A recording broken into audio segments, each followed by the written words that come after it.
Working on. So Fons, if you may already take your place. Fons Coomans, who is, as Ed says, a professor of UNESCO chair at the University of Maastricht. When I started working on human rights and the environment, people told me, get in touch with Fons, because he's also on to that, or he's also interested in that. And some of you might be amazed, but especially in the places where you expect most support, you sometimes feel most resistant. So I had very many human rights professors also working against linking human rights to the environment back in the days. And so there are also many professors that will actually be against linking human rights and future generations. Fons is not.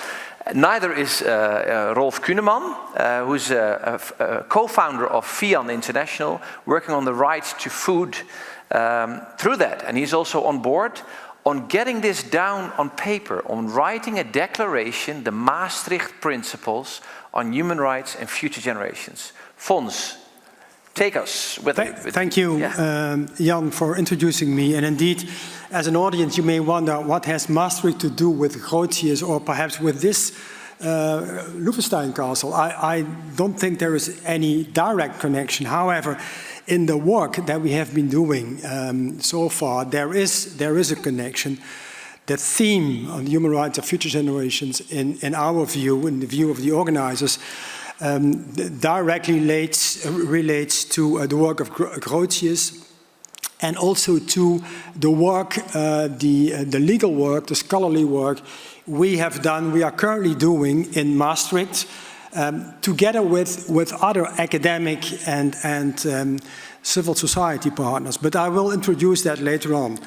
So I will speak first, and then my friend Rolf Künnemann, who will speak from Heidelberg in Germany. He's also one of the conveners of this conference and one of the intellectual fathers of this initiative.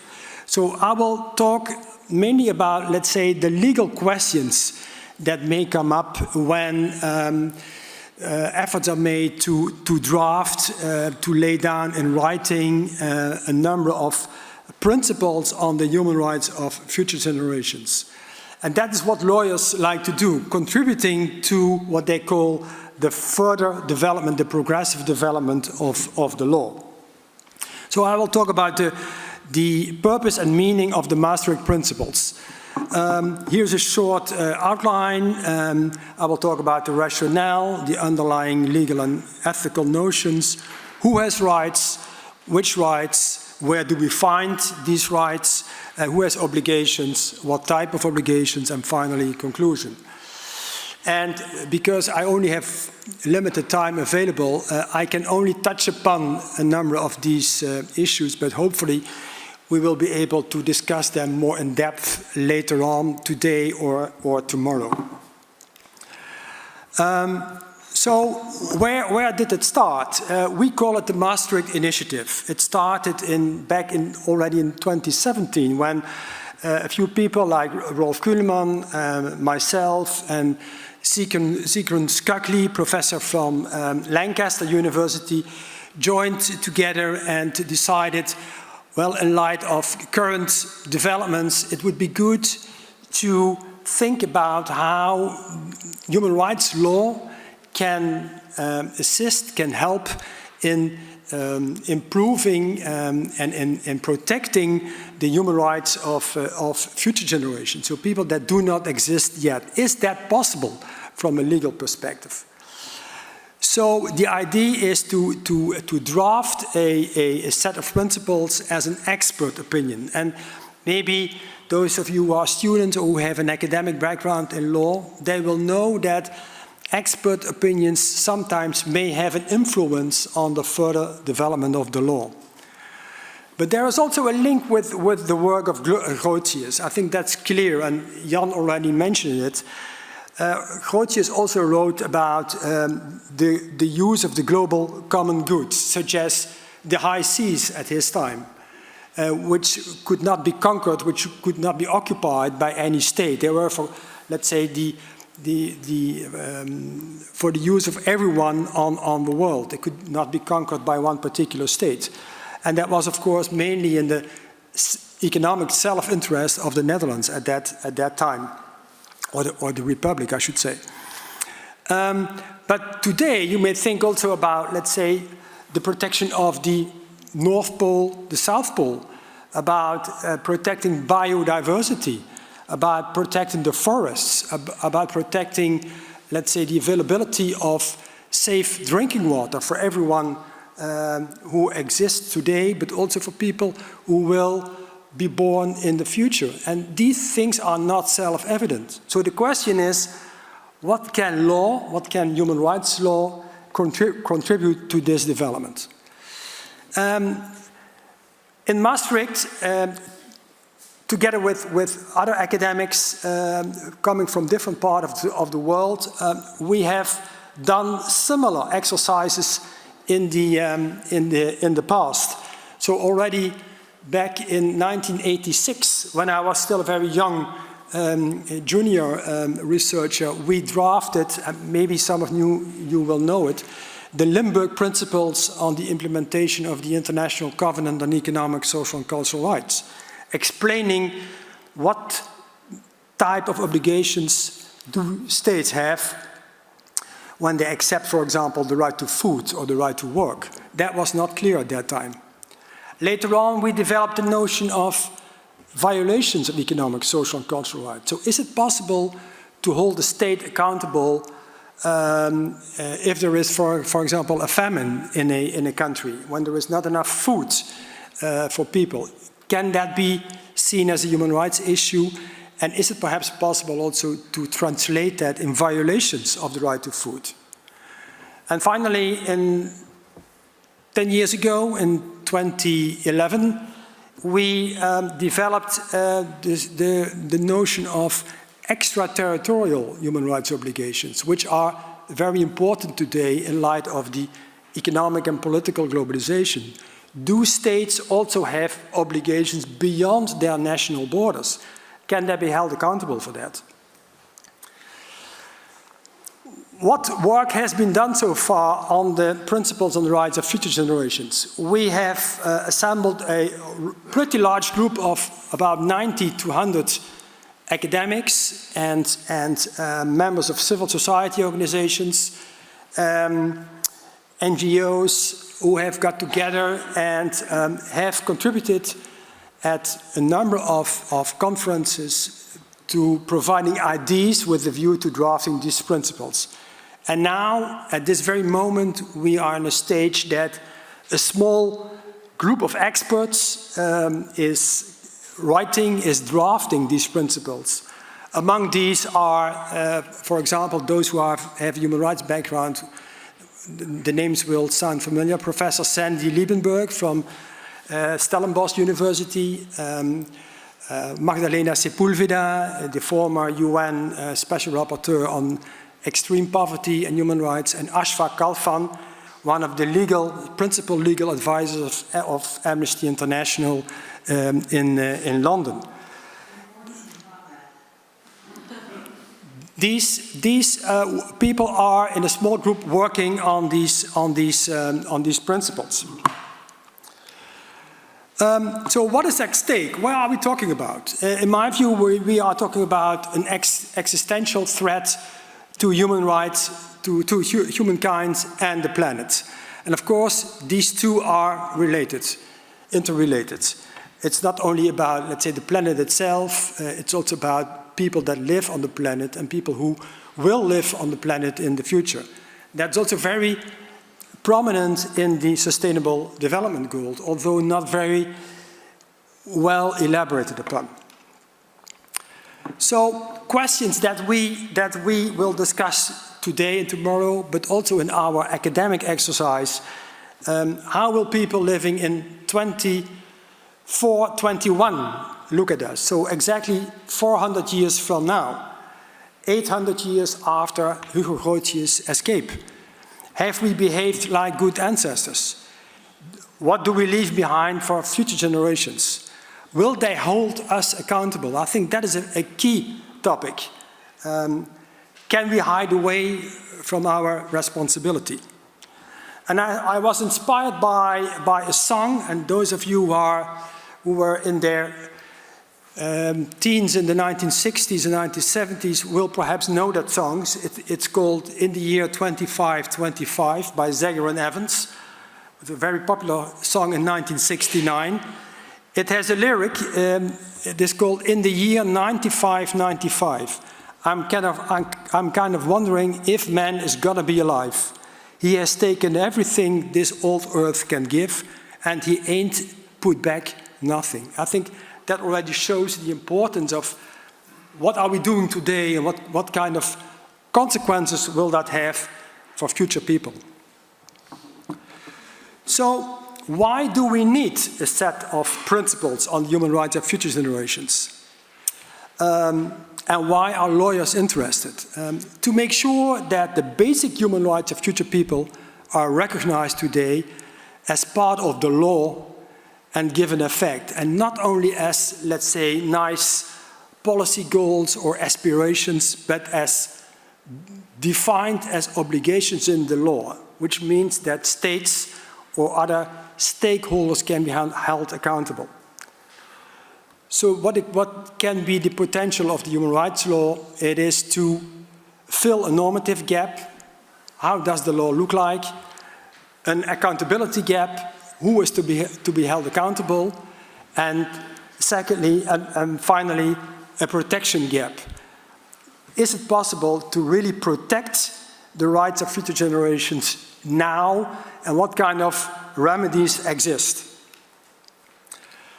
Of course, this is very much related to legal and ethical notions about human rights. Why should we bother about the human rights of future generations? Is it our responsibility? And I think Roman will also talk about that, not from a legal perspective, but from a more philosophical and political perspective. Is it our responsibility? Interestingly, human rights law today, in my view, already contains a number of interesting notions that can be used to protect the rights of future generations. Namely, the principle of the universality of human rights, that human rights apply always, everywhere, and for everyone. That is a nice idea, however, that needs to be translated into practice. And of course, the principle of human dignity. People that live should live a dignified life. That's important, and we should keep that in mind. And of course, there are other ideas, concepts that have developed over time and are important, like intra and intergenerational justice, the principle of planetary health and sustainable development, but also very important ideas that are non-Western, ideas that are used and that have their origin in non-Western indigenous concepts of society, culture, ancestral rights, nature and land rights. And let me give you one example of this, that is the so-called seventh generation principle, which is used by First Nations in the USA, so the Indian tribes, meaning that decisions that are made about energy, water and natural resources are sustainable for 7 generations in the future. So that is an idea that they use when taking decisions that may have very long-lasting consequences. Human rights law already knows a number of principles that can be used in a productive way. The do no harm principle, the precautionary principle already mentioned, the notion of common but differentiated responsibilities and obligations. So, for example, that countries from the north will probably have more responsibilities, more obligations than countries in the south, because northern countries in the past have very much benefited from economic progress and trade. They have earned. And also the notion of the so-called public trust doctrine, which is used in the United States, It requires a government to hold vital natural resources in trust for the public beneficiaries of both present and future generations. Who has rights? Yeah, that's also a interesting question, and a kind of progressive interpretation of, in particular, the Universal Declaration of Human Rights could mean that all members of the human family, as it is called in the preamble of the Universal Declaration. So, in my view, also including people that do not exist yet. And of course, then the question is, are these rights of individuals or are these rights of groups? Are these so-called collective rights? That's an issue on which, let's say, different opinions exist, also from a legal perspective. The distinction between individual rights and collective rights, which is a toughly debated question. So in my view, we are talking about members of the human family at large, composed of different generations, present and future, and that underlines the importance of the equality among generations. So in my view, the universality of human rights is not a static concept limited to present generations. It is a very dynamic concept, and it has intertemporal effects. So it applies over time to people living in the past, people living today, and to people living in the future. And that brings, of course, the question, who can speak on behalf of future people who do not exist yet? And there are different options available. One option is ombudspersons or trustees who can speak and submit claims on behalf of them. Now, we do not, in our expert opinion, we do not propose new human rights for future generations. We emphasize that the human rights that currently exist should be protected. And of course, there are a number of very important basic human rights that you can mention: the right to life, security, survival, rights to subsist, food, water, housing, health, and of course the right to a safe, clean, healthy and sustainable environment, which was adopted, a resolution about that topic was adopted early October by the Human Rights Council in Geneva. So there is no need to add new human rights. And interestingly, you find a number of sources already today where there are references to the need, the responsibility for the protection of human rights of future generations, and in particular in national constitutions. And one of our members of the group, a professor from the University of Cape Town, did a search in African constitutions, so domestic legal instruments. And surprisingly, there were many more references to human rights of future generations in current national constitutions in African countries. Many more than we had expected. However, there are not many examples in treaty law. Here are a few references to preambles, so introductions to treaties that emphasize the importance of responsibilities for future generations, but that's it. The interesting thing is, when we focus on Europe, the last one, the European Charter of Fundamental Rights of the European Union, says in its preamble that the enjoyment of these rights entails responsibilities and duties with regard to other persons, to the human community, and to future generations. This is something that is often overlooked, so that there are already responsibilities that states have adopted. Now, who has obligations? Who has responsibilities? Of course, there is a difference between obligations and responsibilities. Obligations are legal, responsibilities are mainly political. I think there's a vast array of actors who can be seen as stakeholders, as those who have obligations and responsibilities. Governments, present and future, but also, of course, private actors, such as companies. And those who are from the Netherlands, they all know about the case against Shell by Milieudefensie, where Shell, as a private company, was held accountable. But we should not forget that it's also our own contribution, our own responsibility, and maybe our own duty. And interestingly, the Universal Declaration on Human Rights already mentions this in Article 29. And Article 30 of the Universal Declaration says that there is no right for an individual to engage in any activity or to perform any act aimed at the destruction of any of the rights and freedoms listed in the Universal Declaration. So what types of obligations exist?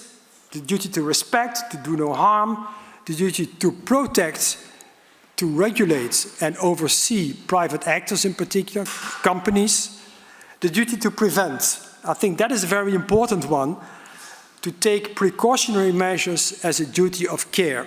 And I think that is a very relevant one for our discussions. And of course, states have obligations on their own territory, but also extraterritorially. So the greenhouse gas problem is, of course, something that may have its origin in Western countries, but the effects may become clear in other parts of the world. So do states in the north have obligations to reduce, for example, greenhouse gas emissions that can be defined as human rights obligations beyond national borders? Finally, it's my last slide. What is my conclusion? Well, of course, it's clear that there is an urgent need to act. The interesting thing is that human rights as an idea are very appealing to many stakeholders, not only to academics and students, but also for politicians, but in particular for civil society organizations, grassroots organizations, non-governmental organizations with which we have been working so far. The basic human rights framework is there. It already consists of rights and obligations, but they need more elaboration. So the challenge is to extend its scope and apply it to the human beings who do not exist yet. So human rights law needs to be developed further, progressively. And the idea is, our aim is that the Maastricht principles, which will hopefully be adopted at an expert meeting next year in Maastricht, will be able to contribute this. But of course, the main duty holders today are states. So states need to accept that human rights law may play a vital role in this process. But of course, as always, the conclusion is that this all may sound very nice in theory. What is needed is political will and determination. So thank you very much for your attention.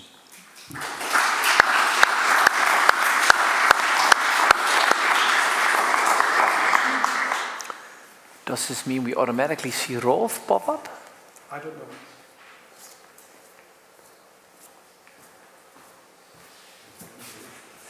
So the hosts, yeah, there is Rolf. Yeah, okay. Rolf, I hand over to you. Welcome. Yes, thanks. I would like to just make a few additional comments on more of a political nature.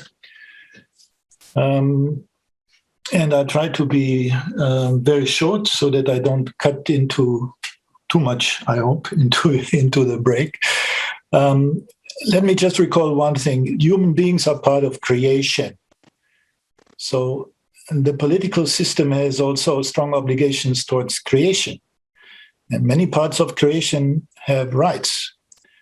And when we talk about human rights, we should keep that in mind. This is our focus. Human rights are highly political, as was said.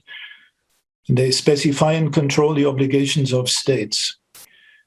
And past policies have locked up masses of future people into the non-enjoyment of human rights.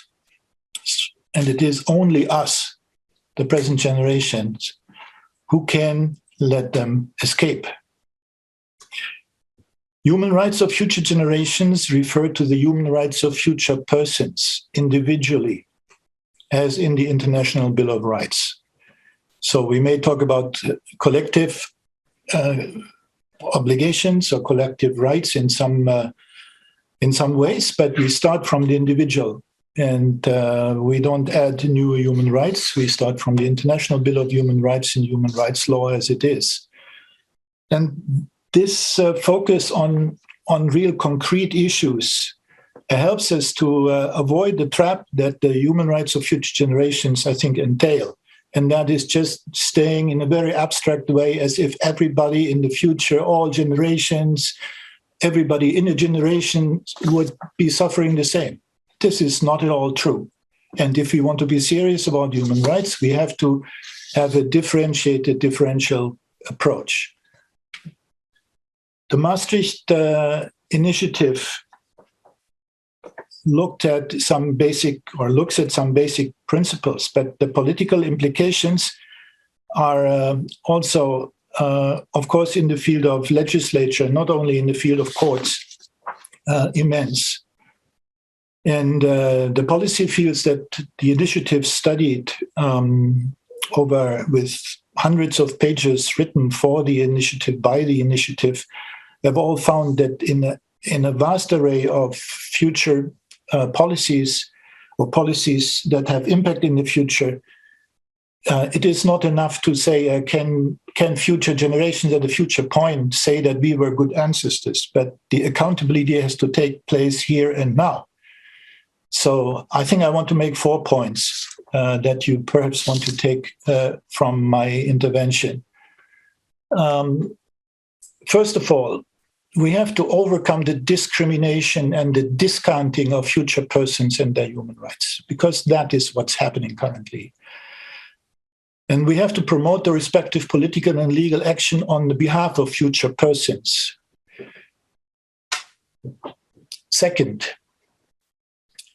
we have to support the political action of children and youth.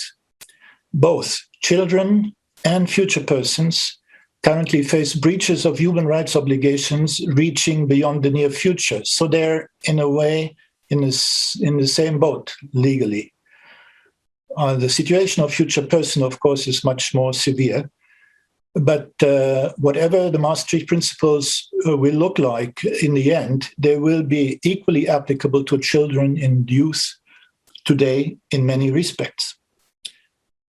Number 3, we have to push towards institutional procedures for the legal representation of future persons today, including institutional duties to intervene on behalf of future persons' human rights. So the key concepts here are guardianship and trusteeship, and they are very well established legal mechanisms there, except for future persons. Number 4, we have to support the cultural, political, and legal transformations needed. Future persons are present as human rights holders here and now. Thank you. Thank you, Rolf. Thank you, Fons. Thank you both for a very impressive and very clear set out of what these human rights and future generations entail. And I really love what was said many times. If we start to realize the rights of future generation, it means a better today. If we do it today, it's also good for us.